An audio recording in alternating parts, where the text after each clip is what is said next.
ക്ഷേമ പെൻഷൻ വാങ്ങുന്നവർ അറിഞ്ഞിരിക്കേണ്ട കുറച്ച് ഇമ്പോർട്ടൻ്റ് ആയിട്ടുള്ള കാര്യങ്ങളാണ് ഈ വീഡിയോയിൽ ഷെയർ ചെയ്യുന്നത്. ഈ 2025-26 വർഷത്തിൽ സാമൂഹിക ക്ഷേമ പെൻഷൻ ലഭിക്കണമെങ്കിൽ സർക്കാർ പറയുന്ന മസ്റ്ററിംഗ് നമ്മൾ കംപ്ലീറ്റ് ചെയ്തിരിക്കണം. വാർഷിക മസ്റ്ററിങ്ങിൻ്റെ തീയതി ഇതാ സർക്കാർ പ്രഖ്യാപിച്ചിട്ടുണ്ട്. ജൂൺ മാസം 24 തീയതി മുതൽ ആരംഭിക്കും. അതായത് അടുത്ത മാസം 24 തീയതി മുതൽ 2 മാസത്തേക്കായിരിക്കും മസ്റ്ററിംഗ് ചെയ്യാൻ നിങ്ങൾക്ക് അവസരമുണ്ടാകുക. അതായത് ഓഗസ്റ്റ് മാസം 24 മസ്റ്ററിംഗ് അവസാനിപ്പിക്കുന്ന രീതിയിലാണ് ഇപ്പോൾ ക്രമീകരണം നടത്തിയിരിക്കുന്നത്.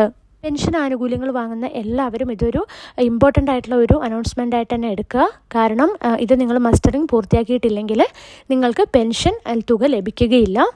നിലവിൽ മസ്റ്ററിംഗ് അക്ഷയ കേന്ദ്രങ്ങൾ വഴി മാത്രമേ ചെയ്യാൻ സാധിക്കുകയുള്ളൂ. കഴിഞ്ഞ പ്രാവശ്യത്തെ പോലെ തന്നെ 30 രൂപ നൽകിയിട്ടാണ് ഈ ഒരു മസ്റ്ററിംഗ് പൂർത്തിയാക്കേണ്ടതുണ്ട്. ഇപ്പം നിങ്ങളുടെ വീട്ടിൽ കിടപ്പ് രോഗികൾ പോലുള്ള അങ്ങനെ വയ്യാത്തവരുണ്ടെങ്കിൽ അവരുടെ മസ്റ്ററിംഗ് ഈ ഒരു അവസാന ഘട്ടത്തിലായിരിക്കും